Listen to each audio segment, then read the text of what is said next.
لا إله إلا الله محمد رسول الله. Bismillah, alhamdulillah, assalamu alaikum, which is a greeting of peace. Peace be unto you. Thank you for tuning into another episode of the DEEN Show. We are here trying to help you understand Islam and Muslims. Now, my next guest, who is coming out in a minute, he's been with us before. He has a special section at thedeenshow.com. You can hear his story and how he embraced Islam, amongst other topics that we've done with him. Now, we are going to be talking about Muslims in America, American history with Muslims.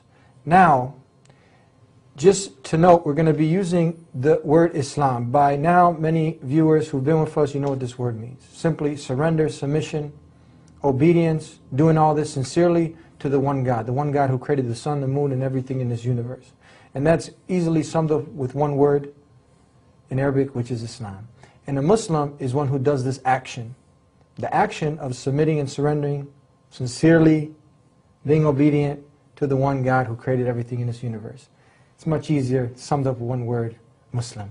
How long have these Muslims who implement Islam been in America? And that's what our next guest, Dr. Gerald Dirks, is going to help answer when we come back here on the DEEN Show. You don't want to go nowhere. Allah, there's only one God and Muhammad is his messenger. Allah, la ilaha illallah. Allah, there's only one God and Jesus was his messenger. Allah, la ilaha illallah. I don't know why I did that. Maybe it's just to break the ice. Assalamu alaikum. Peace and the mercy of God be upon you. And you too, my brother. How are you? Good, good. It's good to have you with us here on the DEEN Thank Show. you. We've covered quite a few topics with you before. For those of our viewers who don't know who you are, just take a minute and tell us a little bit about yourself. Well, I converted to Islam in 1993, did the Hajj pilgrimage in 1999. Prior to that, I'd practiced for a number of years as a psychotherapist. I have a doctorate in clinical psychology. But before that, I was an ordained minister in the United Methodist Church, having received a Master of Divinity degree from Harvard Divinity School. Did Christopher Columbus discover America, or did Muslims discover America? Let's talk about this history with Muslims in America. Well, it's kind of ironic to say someone discovered America when American Indians were already here. But this issue of Muslims in American history is a very important issue. And why is this so important? Well, let me illustrate it with a story. It was a year before 9/11. Yes. And my wife and I were standing at our local Midwestern airport located right on the buckle of the Bible Belt, waiting for our luggage to come down the conveyor belt. And a gentleman across the way, maybe 20 feet, 30 feet away, happened to glance over, and he saw my long, unruly beard, and he saw my wife wearing her scarf and her long outer garment. And he did sort of a double take, I noticed out of the corner of my eye. And then over the course of the next 5 minutes, he sort of slowly meandered across the space until he was standing right next to me. And at that point, he turned to me and he said, "Where are you from?" And I said, "Well, I'm from 35 miles north of here." And he said, No. I mean, where are you from originally?" And I said, "Well, I was born 30 miles north of here." And at that, sort of a puzzled, confused look crossed his face, and he started to turn and walk away. And then you could just see the light bulb going on over his head. And he turned back to me with this look of triumph on his face, pointed to my wife and said, "Well, where's she from?" And I said, "Well, you know, she was born 40 miles north of here." You see what he was trying to do, brother? He had correctly identified us as being Muslims. And because he had made that identification, he was going to rob us of our American identity and our American heritage. And in doing so, he was reflecting a myth that is very, very common amongst the American public. And that is that Muslims came first to America in the latter half of the 20th century, that somehow Muslims are Johnny-come-latelys on the American scene. The truth of the matter, however, is far, far different than that. We Muslims have been here long before the latter half of the 20th century. We Muslims helped tame and settle the American Wild West in the latter half of the 19th century. We Muslims fought to preserve the Union in the American Civil War between 1861 and 1865. We Muslims stood armed and ready to defend the American coastline from British invasion in the War of 1812. We Muslims fought to secure American independence from Great Britain during the American Revolutionary War. We Muslims built the agricultural base of the American South long before there ever was a United States of America. We Muslims were here in the early part of the 17th century in the British colony at Jamestown. We Muslims were here in the latter part of the 16th century in the Spanish colonies. We Muslims were here with the Spanish conquistadors in the early part of the 1500s. We Muslims were here with Columbus in 1492.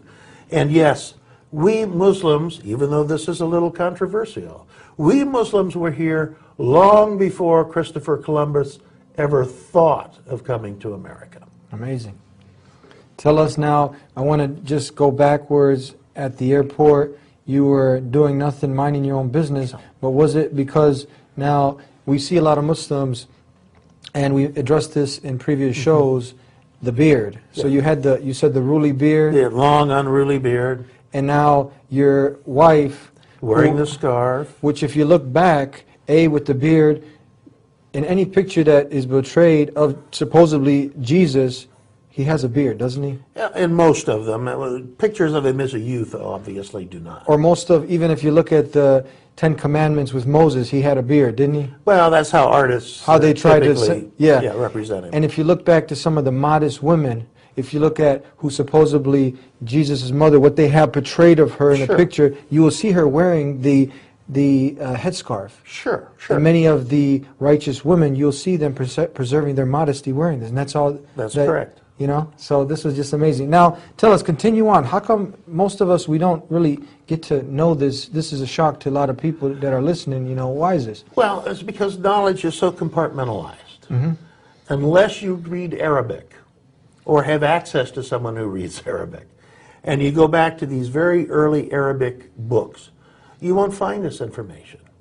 But if you do go back and you read Arabic or have access to someone who reads Arabic, you go back to these early books, you find that there were a number of voyages from the Muslim world to the Americas long before Columbus.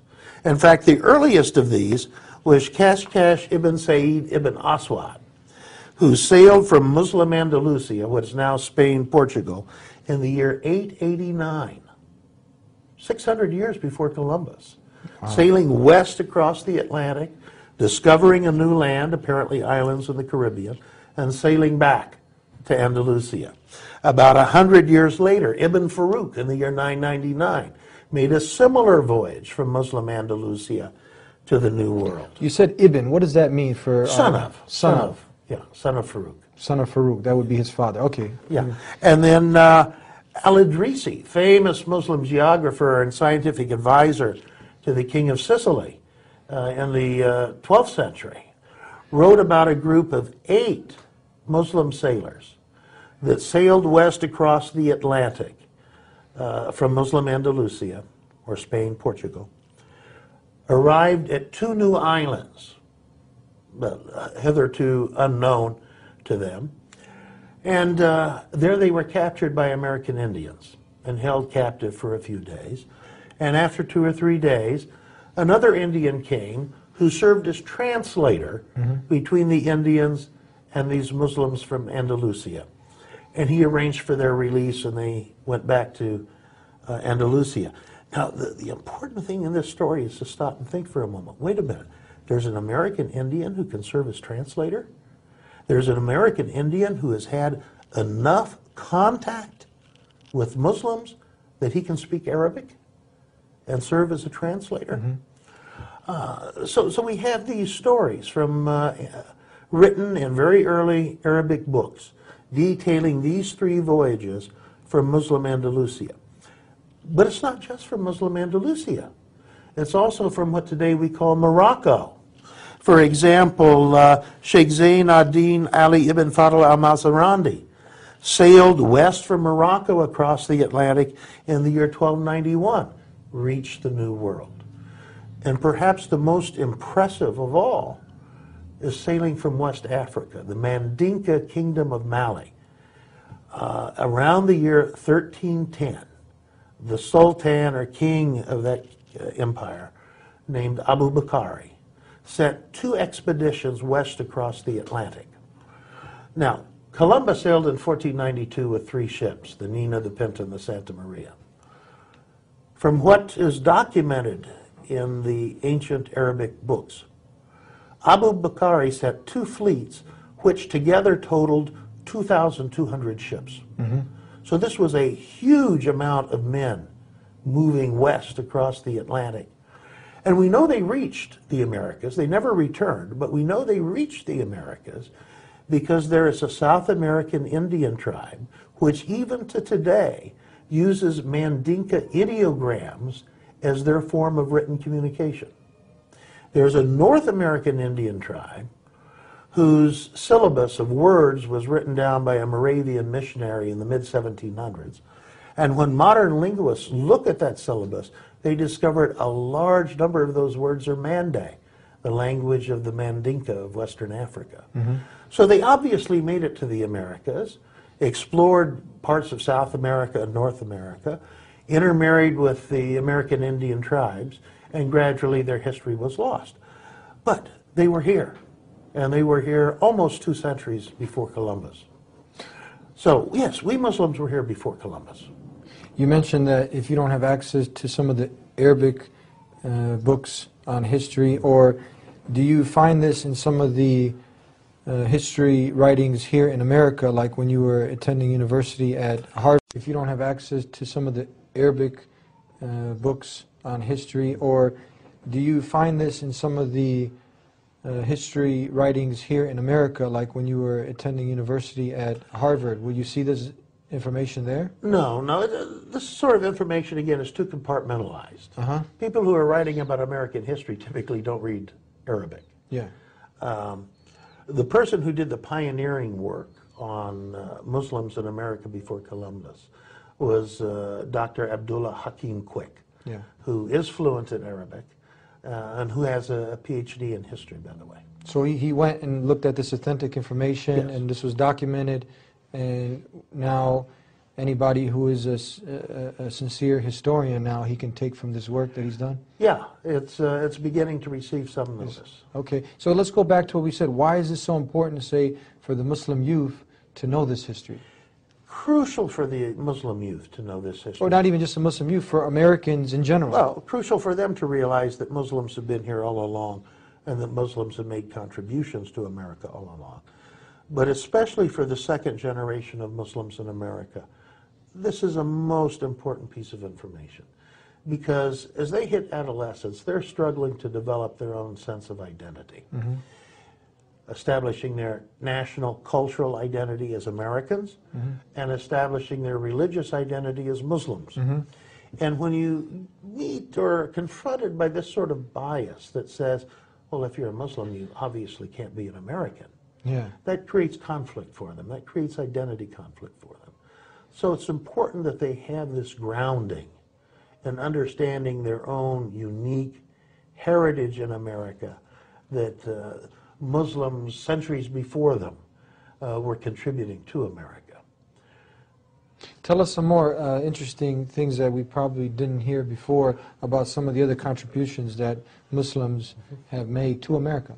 Well, as I mentioned, Muslims were here with Columbus in his epic voyage in 1492.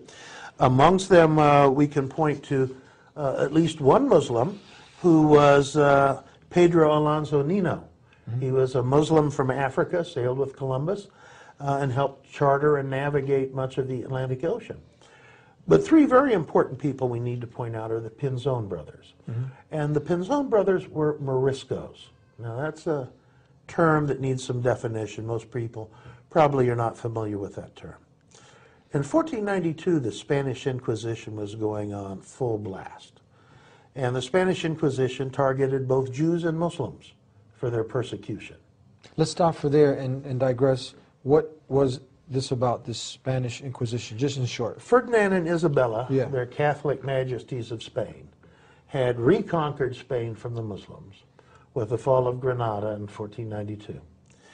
And they had received a special bull, that's the technical term, from the Pope to launch the Spanish Inquisition, to force people to convert to Christianity, both Jews and Muslims.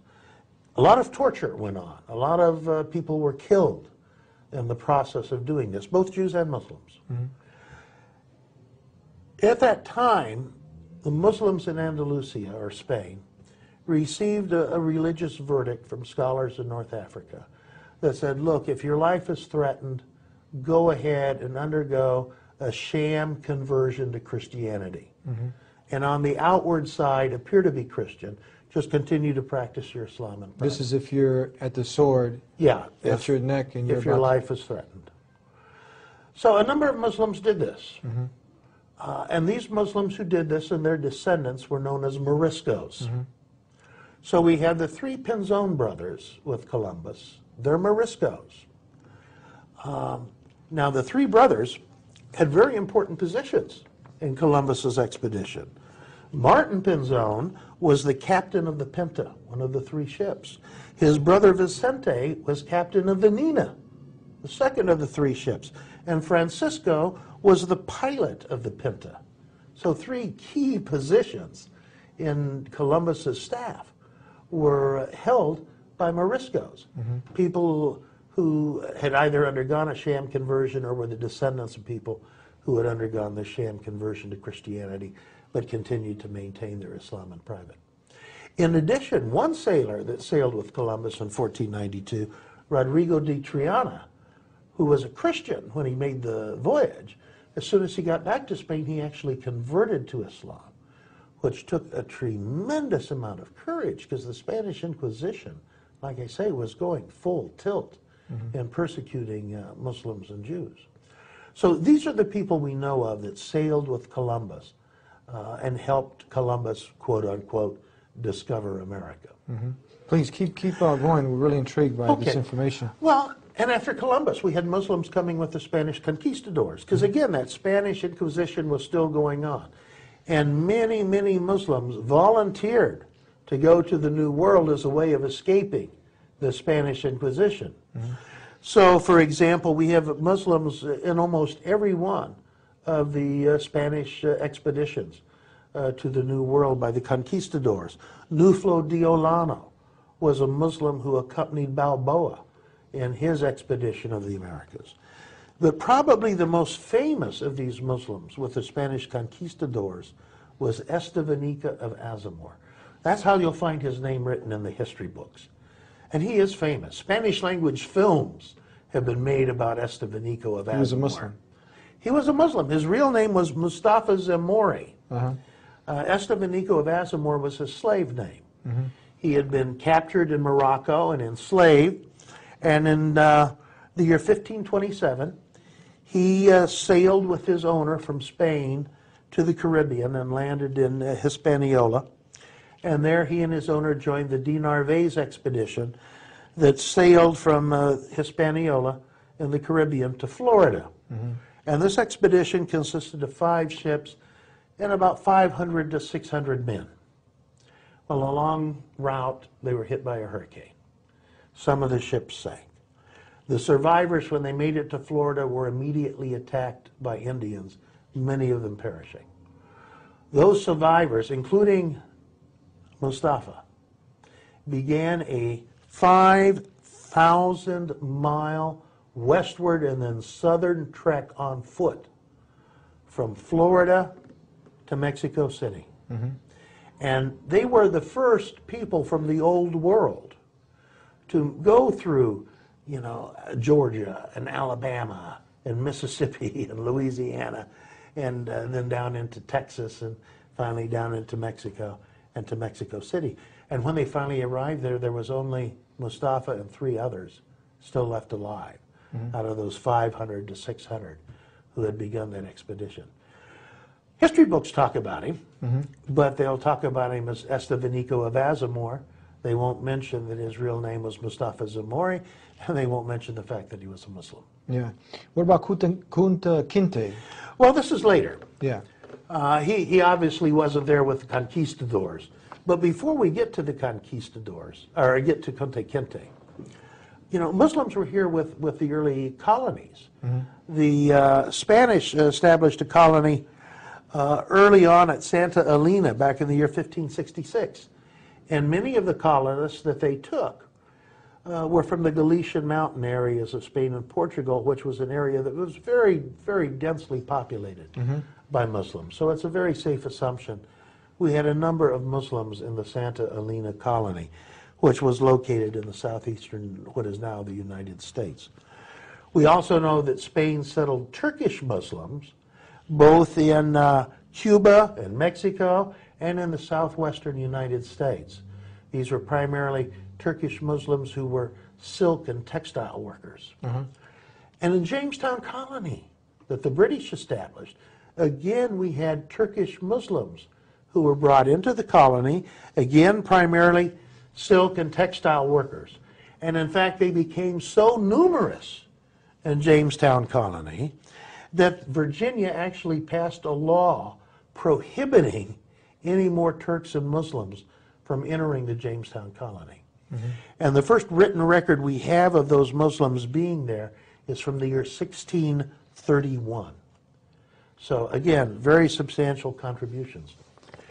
You mentioned Kunta Kinte. Yes. Very famous in Alex Haley's book, Roots. Yeah, they should have a new revised DVD or movie that one can see, and I watched it. It was really good. And the miniseries that was miniseries, broadcast years ago really doesn't mention the fact that he was a Muslim. If you are a Muslim and you know what to look for, you can deduce it. But the book makes very, very clear that Kunta Kinte was a Muslim. In the Americas, both North and South America, during this unforgivable period of human slavery, there were approximately 20 million enslaved Africans that were brought to the Americas. Of these, current historians are now estimating between 20 and 30% were Muslims. So between 4 and 6 million enslaved African Muslims were brought to the Americas. Many of them highly educated, some with the equivalent of PhD degrees from the University of Timbuktu.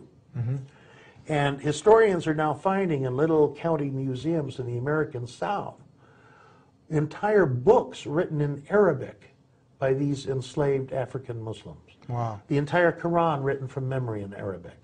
Entire books of Islamic jurisprudence written from memory in Arabic.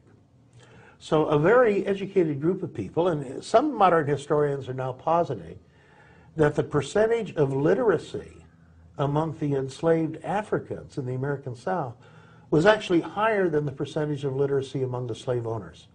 It's just that the slaves' literacy was in Arabic, not in English. Yeah. So who were some of these Muslim slaves? One was Kunta Kinte. Yes. And Kunta Kinte grew up in, he was born around 1750 in Darfur in West Africa in what is now Gambia. When he was a teenager, he went out into the jungle to get some wood to make a drum. And at that point he was captured and enslaved, taken to the coast and put on board a ship, the Lord Ligonier, and transported to the Americas. And how horrible these conditions were on the ship. These people were chained in a reclining position where they were lying down, body next to body, and kept in this position throughout almost the entire voyage. How long would a voyage take? Oh, it could take a couple of months. Wow. And they were given, a bare minimum of food and water. The conditions, sanitary conditions, as you can imagine, were horrible. There were no bathroom breaks. You just stayed in that position.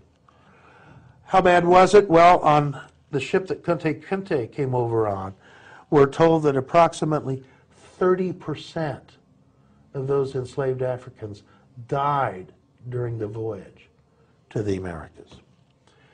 Well, Kunta Kinte reached the Americas and was sold at auction to John Waller of Spotsylvania County. And Kunta Kinte could not adjust to being a slave. And so he repeatedly tried to escape. And finally, to prevent him from escaping anymore, Waller had one of his feet amputated. And at that point, then, he was sold to Waller's brother, who was a somewhat more compassionate slave owner. He later married a father to daughter named Kizzy, who was sold away from the family to another owner.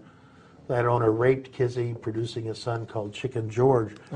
And there's a photograph of Chicken George, taken late in his life as an old man, that shows him sitting down, and he's wearing the kufi, the skull cap associated with the Muslim, and the thobe, or long gown associated with Muslim men.